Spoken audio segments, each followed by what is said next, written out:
Hello everyone, আজকে আপনাদের সাথে কথা বলবো ফ্রেঞ্চ অ্যাভিনিউ এর আরেকটি নতুন রিলিজ র্যাভিন জিঞ্জার এই পারফিউমটি নিয়ে। তো র্যাভিন জিঞ্জার এই পারফিউমটি অস্ট্রেলিয়ান ব্র্যান্ড গোল্ডফিল্ড অ্যান্ড ব্যাংকসের ইঞ্জিনিয়াস জিঞ্জার নামের একটি বিখ্যাত পারফিউমের ডুব বলে জানা যাচ্ছে। ইঞ্জিনিয়াস জিঞ্জার পারফিউমটা আমি স্নিফ করেছি, বেশ ভালো একটা জিঞ্জার সিট্রাসি ফ্রেশ পারফিউমের সাথে সুন্দর একটা ফ্লোরাল ভ্যানিলা অ্যাম্বারের কম্বিনেশন। তো ওই পারফিউমটাতে আমার যেটা প্রবলেম হয়েছে যে আমার কাছে মনে হয় পারফিউমটা অনেক বেশি জিঞ্জারি ফ্রেশ পারফিউম। আমি এত স্ট্রং ফটোরিয়ালিস্টিক জিঞ্জারের ভাইবটা খুব একটা পছন্দ করি না। অনেকেই জিঞ্জারের নোটটা পছন্দ করেন, আমার ব্যক্তিগতভাবে এত খুব শার্প জিঞ্জারের নোটটা খুব একটা পছন্দ হয় না। এবং ইঞ্জিনিয়াস জিঞ্জারের সাথে দুটি বিখ্যাত পারফিউম সসপিরো ভিব্রেটো এবং বুলগারি টিগার কিছুটা মিল রয়েছে। আমরা যদি জিঞ্জারটাকে একটু মাইনাস করে দিই, লেমন বার্গামটের ভাইবটাকে আরেকটু বাড়িয়ে আরেকটু ফ্রেশ হিসেবে চিন্তা করি, তাহলে ওই দুটো পারফিউমের ডিএনএ এর সাথে ইঞ্জিনিয়াস জিঞ্জারের একটা মিল পাওয়া যায়। তো আজকের টপিকটা হচ্ছে এই র্যাভিন জিঞ্জার পারফিউমটার সেন্ট প্রোফাইল কিরকম, এবং যারা হচ্ছে এটার অরিজিনাল যে ইঞ্জিনিয়াস জিঞ্জার তারা চেনেন না, তারা হচ্ছে এই পারফিউমটা কতটুকু এনজয় করবেন এবং ওজির সাথে এটার সিমিলারিটি কতটুকু সেই প্রসঙ্গে। সো ফ্রেঞ্চ অ্যাভিনিউয়ের র্যাভিন সিরিজটার প্রেজেন্টেশনটা বেশ ইউনিক। এটাও এরকম একটা অ্যাম্বারি কালার, তার উপরে একটা সিলভারি এরকম প্লাস্টিকি সিরামিক কি কোট, দেখে মনে হয় যে ভেতরে একটা আলাদা অ্যাম্বারের অংশকে এই ওপরের পোর্শনটুকু ক্যারি করছে। তো সেন্ট প্রোফাইল যদি চিন্তা করি, এটা নোট ব্রেকডাউন চেক করলে দেখবেন যে এটার ওপেনিং এ টপ নোটসে বলা আছে ginger, bergamot and lemon. Middle নোটসে কয়েক রকম ফুলের কথা, অরেঞ্জ ব্লসম, জেসমিন, রোজ এসব, এবং আলটিমেটলি একদম বেজ নোটে এখানে মেনশন করা আছে মাস্ক, অ্যাম্বার, পাচোলি এবং ভ্যানিলা। তো স্প্রে করার সাথে সাথে যেই এক্সপিরিয়েন্সটা স্কিনে ফিল হয় সেটা হচ্ছে, যেহেতু জিঞ্জার নামের একটা পারফিউম এবং টপ নোটসেই জিঞ্জার আছে, জিঞ্জার ভাইবটা বেশ ভালোভাবেই আসে।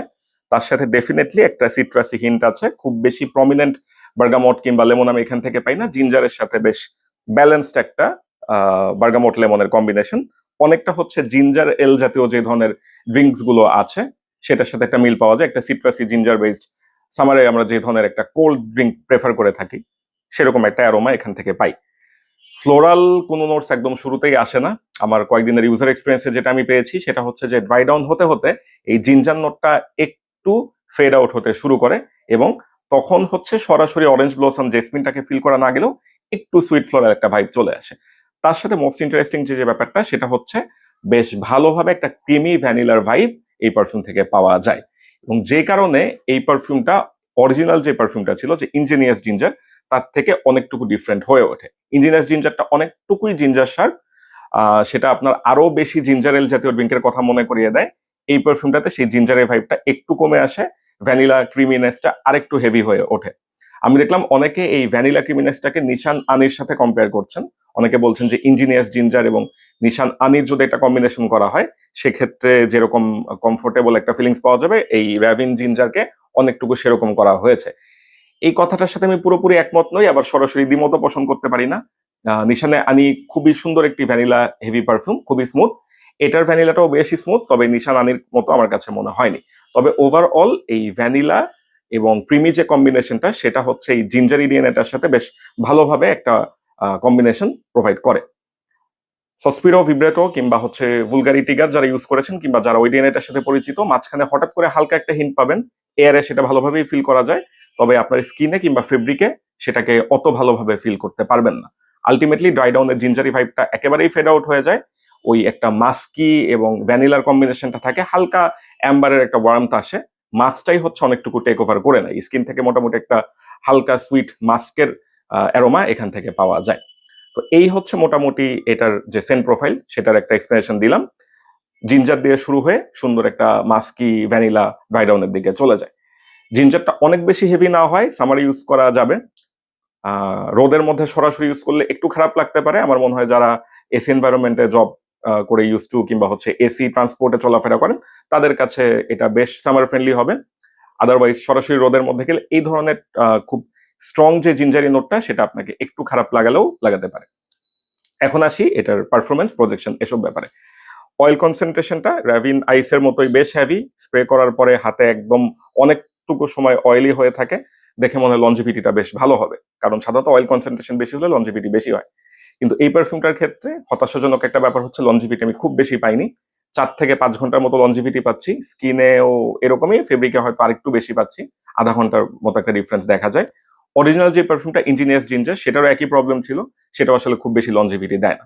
এবং প্রজেকশনের ব্যাপারে এই ধরনের একটা সিট্রাসি জিঞ্জারের কম্বিনেশন, স্পেশালি ভিব্রেটো কিংবা আহ, যে ভুলগারি টিগার, এই পারফিউমগুলো যে ধরনের এক্সপিরিয়েন্স দিয়ে থাকে, কিংবা ওগুলো ডুপস অথবা এই কাছাকাছি যে ডিএনএ গুলো, সেটা যেরকম একটা লাউড প্রেজেন্স দেয়, একটা লাউড প্রজেকশন দেয়, এই পারফিউমের প্রজেকশন কিন্তু ওরকম স্ট্রং নয়। বেশ মাইল্ড একটা প্রজেকশন, 40 মিনিটের মতো প্রজেক্ট করতে থাকে যদি আপনি ওভার স্প্রে করেন।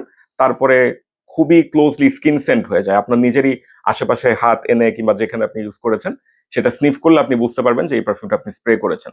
অনেকটুকুই ফেড আউট হয়ে যায়, মানে প্রজেকশনটা খুব একটা পাওয়া যায় না। স্কিন সেন্ট হিসেবে এটা পারসিস্ট করতে থাকে 4 থেকে 5 ঘন্টা পর্যন্ত। তো যারা হচ্ছে পারফিউমের পারফরমেন্সের দিকে নজর রাখেন, যে অনেকক্ষণ টিকে থাকবে কিংবা খুব লাউড প্রজেকশন করবে, এই পারফিউমটা কিন্তু তাদের কাছে একেবারেই পছন্দ হবে না। এবং জিঞ্জার দিন এটার কারণে যারা হচ্ছে খুব বেশি ফ্রেশ পারফিউম পছন্দ করেন, আর একটু বার্গামট লেমনের কম্বিনেশন পছন্দ করেন, তারাও কিন্তু এই পারফিউমের ক্ষেত্রে একটু ইউজ করাটা চ্যালেঞ্জিং হয়ে যাবে। সো ডিক্যান্ট ইউজ করাটা অলওয়েজ একটা বেটার অপশন, স্পেশালি এই ধরনের এক্সপেরিমেন্টাল পারফিউমের ক্ষেত্রে। একটা ডিক্যান্ট আপনাকে হচ্ছে ফুল বটল কিনবেন কি কিনবেন না সেই ডিসিশন নিতে ডেফিনেটলি হেল্প করবে। তো র্যাভিন জিঞ্জার এই পারফিউমটা সামারে ইউজ করার জন্য ভালো, যদি আপনি এসিতে চলাফেরা করেন কিংবা আপনি খুব বেশি আউটডোর এক্সপোজ না হন। সেন্ট প্রোফাইল ওয়াইজ আমার কাছে খুব আহামরি কিছু মনে হয়নি, বিকজ এই ধরনের ডিএনএর সাথে আমি বেশ পরিচিত, আপনারা অনেকেই পরিচিত। সো খুব আউট অফ দ্য বক্স কিছু বলবো না, তবে ইউজ যারা করতে চাচ্ছেন একটা জিঞ্জার বেসড পারফিউম, ভালো লাগার মতো একটা পারফিউম, তারা ডেফিনেটলি একবার ট্রাই করে দেখতে পারেন।